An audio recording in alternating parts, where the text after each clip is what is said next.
Hello everyone, कैसे हैं आप लोग। आज की इस वीडियो में एक बार फिर से आप सभी का बहुत बहुत स्वागत है। क्लास 10th इंग्लिश मीडियम में हमने चैप्टर नंबर 10 स्टार्ट किया था, लाइट, रिफ्लेक्शन एंड रिफ्रैक्शन, और उसकी हमने जो है कुछ चीज़ें डिस्कस कर ली थी। उसमें रिफ्लेक्शन के बारे में हमने जो है पढ़ लिया था, और आज हम पढ़ेंगे कुछ डेफिनेशंस, मिरर से रिलेटेड कुछ डेफिनेशंस, उनके बारे में हम डिस्कस करने वाले हैं। तो चलिए शुरू करते हैं आज की क्लास। काफ़ी इंटरेस्टिंग क्लास होने वाली है, ठीक है। तो वीडियो को पूरा जरूर देखें, चैनल को सब्सक्राइब और वीडियो को लाइक करना बिल्कुल ना भूलें। चलिए शुरू करते हैं। तो सबसे पहली बात, इसमें हमने रिफ्लेक्शन के बारे में पढ़ा था और हम कर रहे थे मिरर्स क्या होते हैं, और उसमें भी हम स्फेरिकल मिरर्स के बारे में पढ़ रहे थे। स्फेरिकल मिरर्स, ये हमारा टॉपिक था। स्फेरिकल मिरर्स क्या होते हैं? तो ऐसे मिरर जिनकी रिफ्लेक्टिंग सरफेस कर्व्ड होती है, मतलब घूमी हुई रहती है, उनको बोलते हैं अपन स्फेरिकल मिरर्स। और प्लेन मिरर्स क्या होते हैं? जिनकी रिफ्लेक्टिंग सरफेस जो है वो बिल्कुल सीधी रहती है, स्ट्रेट रहती है, उनको बोलते हैं अपन प्लेन मिरर। और स्फेरिकल मिरर जो है उनकी जो सरफेस है वो थोड़ी सी क्या रहेगी, कर्व्ड का मतलब घूमी हुई रहेगी इस तरीके से, ठीक है। और मिरर है इसका मतलब एक तरफ पॉलिश रहेगी उसमें, ठीक है। लेंस में क्या होता है, लेंस ट्रांसपेरेंट होता है, जबकि मिरर क्या होता है, उसमें एक तरफ पॉलिश्ड होता है, वो एक तरफ पॉलिश्ड होता है, यानी एल्यूमिनियम या फिर सिल्वर की उसमें पॉलिश की जाती है, और उसमें फिर अपन इमेज देखते हैं। तो बात करते हैं स्फेरिकल मिरर। अपन दो पढ़ रहे थे, एक तो था हमारे पास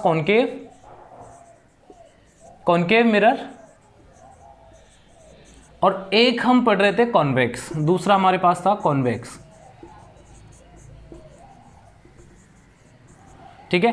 तो स्फेरिकल मिरर दो टाइप के होते हैं, कॉनकेव और कॉन्वेक्स, ठीक है। और इसकी अगर स्ट्रक्चर की बात करें तो ये इसकी रिफ्लेक्टिंग सरफेस जो है वो अंदर की तरफ घूमी हुई होती है इस तरीके से। ये जो है मिरर जो होता है वो क्या होता है, कॉनकेव मिरर, इस तरीके से। ये जो मैंने डेस किया है ये बाहर की तरफ पॉलिश हो रखी है इसके। बात करते हैं यहाँ पे जो है इसकी रिफ्लेक्टिंग सरफेस जो है वो बाहर की तरफ घूमी हुई होगी इस तरीके से, और अंदर की तरफ क्या होगी, इसमें पॉलिश होगी, ठीक है। अंदर की तरफ पॉलिश होगी इसमें। तो यहाँ पे सिल्वर या एल्यूमिनियम की पॉलिश, और बाहर की तरफ रिफ्लेक्टिंग जो सरफेस है वो बाहर की तरफ मुड़ी हुई है, यानी बाहर से क्या होगा, इसके रिफ्लेक्शन होगा। यहाँ पे बाहर की तरफ पॉलिश है, अंदर की तरफ इसकी रिफ्लेक्टिंग सरफेस है। यहाँ अंदर की तरफ रिफ्लेक्टिंग सरफेस अंदर मुड़ी हुई है, यहाँ बाहर मुड़ी हुई है इस तरीके से, ठीक है। यानी यहाँ जो है इस तरीके से अपन बोल सकते हैं ये अंदर वाला भाग इस तरीके से घुमा हुआ, तो ये कॉनकेव होता है, अंदर की तरफ केव। और इसका जो है इस तरीके से बाहर की तरफ मुड़ा होगा इस तरीके से, ठीक है, मतलब बाहर की तरफ घुमा हुआ रहेगा यूं। ये रिफ्लेक्टिंग सरफेस बाहर की तरफ घूमी भी रहेगी। तो यहाँ पे कॉनकेव और ये हो जाएगा कॉन्वेक्स, क्लियर। अब इससे रिलेटेड कुछ डेफिनेशंस है। सबसे पहला जो डेफिनेशन आती है वो आती है पोल, ठीक है। पोल की डेफिनेशन क्या होगी, जो रिफ्लेक्टिंग सरफेस है किसी मिरर की, स्फेरिकल मिरर की जो रिफ्लेक्टिंग सरफेस है उसका मिडिल पॉइंट जो होता है उसको अपन बोलते हैं पोल, ठीक है। The middle point of reflecting surface is called pole, ठीक है। ये आपको ध्यान रखना है, P या O से अपन इसको डिनोट करते हैं, और यहाँ पोल हो जाएगा। अब एक चीज़ इसमें ध्यान रखनी है आपको कि ये जो रिफ्लेक्टिंग सरफेस है ये किसी इस तरीके से एक स्फीयर से काटी होगी। अपन सोच सकते हैं ऐसा कि एक स्फीयर होगा, उससे जो है ये रिफ्लेक्टिंग सरफेस काटी गई है यूं।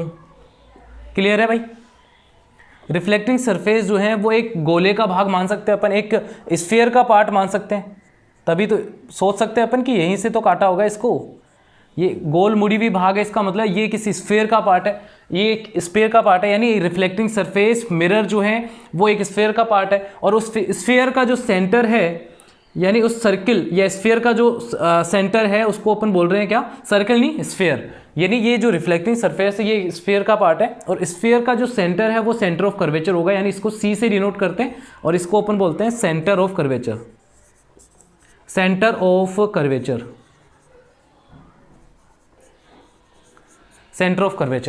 कर्वेचर क्या होगा, the reflecting surface is the part of A sphere and the centre of this sphere is called centre of curvature. Clear है? तो यहां से डेफिनेशन बिल्कुल क्लियर होनी चाहिए। डेफिनेशन क्या हो जाएगी इसकी, सेंटर ऑफ कर्वेचर की? सेंटर ऑफ कर्वेचर की डेफिनेशन हो जाएगी the reflecting surface is the part of A sphere the reflecting surface is the part of A sphere and the centre of this sphere is called centre of curvature. और आपको ये भी ध्यान रख लेना है यहाँ से कि अगर सेंटर ऑफ कर्वेचर हमारे पास ये है तो हम जानते हैं कि स्फीयर की जो रेडियस होती है वो तो सभी जगह सेम होती है, तो अपन ये क्या बोल सकते हैं इसको अपन क्या बोल सकते हैं, आर बोल सकते हैं। और आर का मतलब यहाँ पे है radius of curvature, radius of curvature. Clear होना चाहिए। तो तीन डेफिनेशन यहाँ से मिल जाती है हमें। एक तो रिफ्लेक्टिंग सरफेस का मिडिल पॉइंट जो है, मिड पॉइंट, उसको अपन क्या बोलेंगे, उसको अपन बोलेंगे पोल बोलेंगे। क्या बोल देंगे, पोल बोल देंगे। क्लियर।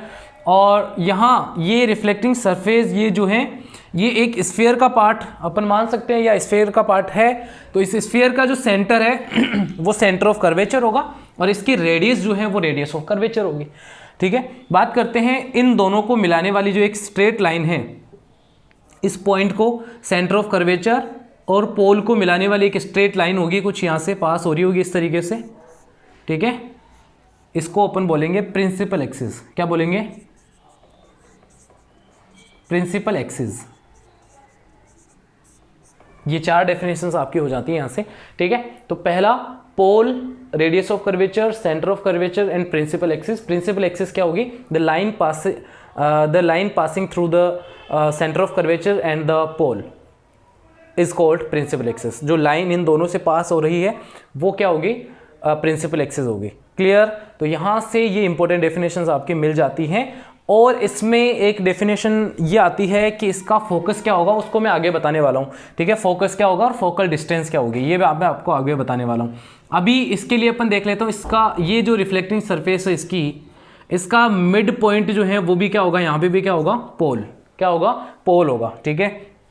और बात करते हैं यहाँ पे भी ये एक स्फीयर का पार्ट होगा, एक बोल सकते हैं अपन यूँ कि ये एक स्फीयर से काटा गया है, स्फीयर का पार्ट है।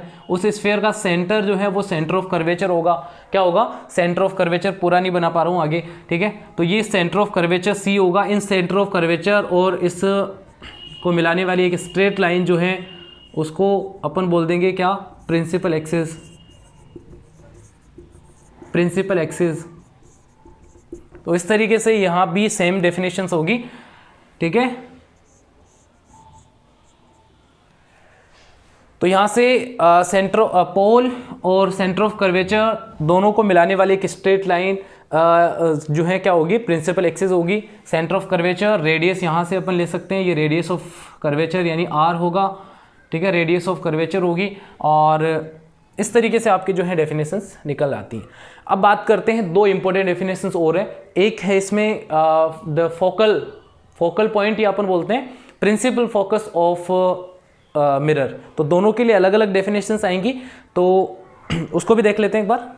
ठीक है। अब बहुत ही इंपॉर्टेंट डेफिनेशन दोनों, principal focus of concave mirror and principal focus of convex mirror, दोनों बहुत इंपॉर्टेंट है।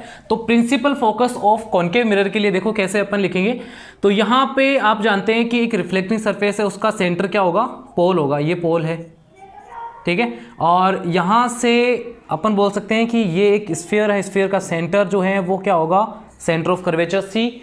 और रेडियस हो जाएगी इसमें, और यहाँ से पास होने वाली एक स्ट्रेट लाइन जो है उसको अपन क्या बोल देंगे, प्रिंसिपल एक्सिस। क्या बोल देंगे, प्रिंसिपल एक्सिस। ऐसे ही यहाँ पे ये एक रिफ्लेक्टिंग सरफेस है, इसका सेंटर जो है वो क्या होगा, पोल होगा। ठीक। उसकी बात करें तो सेंटर ऑफ कर्वेचर यहाँ पे होगा इसका, यहाँ सेंटर ऑफ कर्वेचर सी होगा। दोनों को मिलाने वाली एक स्ट्रेट लाइन प्रिंसिपल एक्सिस होगी। ये प्रिंसिपल एक्सिस हो जाएगी इस तरीके से। अब क्या होता है कि जो कॉनकेव है मिरर, इसको अपन कन्वर्जिंग मिरर भी बोलते हैं। क्या बोलते हैं, कन्वर्जिंग मिरर। कन्वर्जिंग मिरर का मतलब होता है ये इस पे जितनी भी रेज इंसिडेंट होती है उनको एक पॉइंट पे, एक सिंगल पॉइंट पे क्या कर देता है, इंसिडेंट कर देता है, एक सारी किरणों को एक जगह मिला देता है, तो उसको बोलते हैं कन्वर्जिंग मिरर। और ये डाइवर्जिंग मिरर, इसको बोलते हैं डाइवर्जिंग मिरर। डाइवर्जिंग मिरर का मतलब होता है कि ये जितनी भी इस पे रेज इंसिडेंट होती हैं, जितनी भी रेज इंसिडेंट होती है उनको चारों तरफ क्या कर देता है, ये फैला देता है, स्प्रेड कर देता है, डाइवर्स कर देता है, चारों तरफ फैला देता है। तो ये डाइवर्जिंग मिरर है, ये कन्वर्जिंग मिरर है। अब इसी को ध्यान रखते हुए कन्वर्जिंग मिरर जो है, जैसे ही इस पे सारी रेज जो पैरेलल रेज आती हैं, इस पे जो पैरेलल रेज इंसिडेंट हो रही हैं उनको ये मिरर कन्वर्जिंग मिरर होने की वजह से एक प्रिंसिपल एक्सिस के मतलब मिरर के सामने प्रिंसिपल एक्सिस के एक पॉइंट पे इंसिडेंट कर देता है सबको। सारी की सारी रेज जो है यहां पे आके मिलेगी और इस पॉइंट को अपन बोलते हैं फोकल पॉइंट ऑफ या principal focus of concave mirror. ठीक है, तो इसकी डेफिनेशन कैसे बोलेंगे अपन, जितनी भी पैरेलल रेज जो इंसिडेंट होती है उनको ये कन्वर्जिंग मिरर होने की वजह से एक मिरर के सामने एक प्रिंसिपल एक्सिस के एक पॉइंट पे इंसिडेंट कर देगा, सभी को एक पॉइंट पे कन्वर्ज कर देगा और उस पॉइंट को अपन बोल रहे हैं फोकल पॉइंट या principal focus of concave mirror की बात करते हैं यहाँ पे। तो ये क्या है, डाइवर्जिंग मिरर। ये क्या है, एक डाइवर्जिंग मिरर। तो ये जितनी भी पैरेलल रेज जो इंसिडेंट हो रही है इस पे,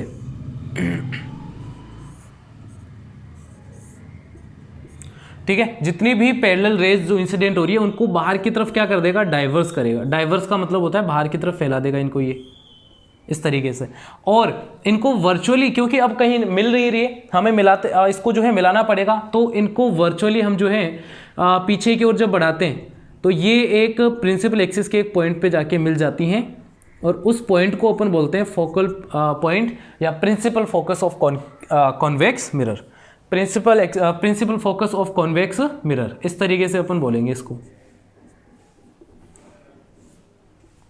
ठीक है भाई, तो ये आपको ध्यान रखना है। Principal focus of convex mirror क्या होगा, तो यहाँ पे जितनी भी पैरेलल रेज जो इंसिडेंट हो रही हैं उनको ये डाइवर्स करेगा, क्योंकि यहाँ इसकी क्या है, रिफ्लेक्टिंग सरफेस है, यहीं से डाइवर्स हो जाएंगी। अब इनको हमें मिलाना पड़ेगा क्योंकि जहाँ पे सारी रेज मिलेगी वहीं पे उसका फोकल पॉइंट होगा। तो ये जहाँ पे मिल रही है वर्चुअली इनको मिलाना पड़ेगा, वर्चुअली जहाँ पे मिल रही है वो क्या होगा, इसका फोकल पॉइंट। तो यहाँ से फोकल पॉइंट की डेफिनेशन आपकी हो जाती है। इस फोकल पॉइंट और पोल के बीच में, फोकल पॉइंट और पोल के बीच की जो डिस्टेंस है उसको बोलते हैं फोकल डिस्टेंस। फोकल डिस्टेंस को स्मॉल एफ से लिखते हैं। फोकल डिस्टेंस को किससे लिखते हैं, स्मॉल एफ से। और फोकल पॉइंट जो है उसको अपन लिखते हैं कैपिटल एफ से। स्मॉल एफ फोकल डिस्टेंस और कैपिटल एफ वो क्या होगा, फोकल पॉइंट या प्रिंसिपल फोकस। दोनों इंपॉर्टेंट है। स्मॉल एफ का मतलब हो गया फोकल डिस्टेंस या फोकस डिस्टेंस बोल सकते हैं, फोकल डिस्टेंस बोल देंगे, या कैपिटल एफ का मतलब होता है प्रिंसिपल फोकस। तो यहां से आपकी डेफिनेशन से ये बहुत इंपॉर्टेंट है। Principal focus of concave mirror and principal focus of convex mirror, दोनों बहुत इंपॉर्टेंट है। जितनी भी पैरेलल रेज जो आ रही है उनको एक पॉइंट पे इंसिडेंट कर देगा, एक पॉइंट पे कन्वर्स करेगा, उस पॉइंट को अपन बोल रहे हैं फोकल पॉइंट। ये एक डाइवर्जिंग मिरर है, ये कन्वर्जिंग मिरर था, तो ये डाइवर्जिंग मिरर है। डाइवर्जिंग मिरर बाहर की तरफ इनको क्या करेगा, फैलाएगा, और बाहर की तरफ फैलाने पर ये कहीं मिल नहीं रही है, अब इनको हमें मिलाना पड़ेगा। तो यहाँ वर्चुअली जैसे इनको पीछे की ओर बढ़ाते हैं तो ये एक पॉइंट पे मिलती हुई प्रतीत होती है, उस पॉइंट को अपन बोलते हैं क्या, principal focus of convex mirror. तो ये काफ़ी इंपॉर्टेंट चीज़ें हैं, यह डेफिनेशन यहाँ से डायरेक्टली पूछी जाती हैं। तो अब मिलते हैं अगली क्लास में, तब तक अपना ध्यान रखें और पढ़ते रहें, इनको रिवाइज करें। Bye bye, take care.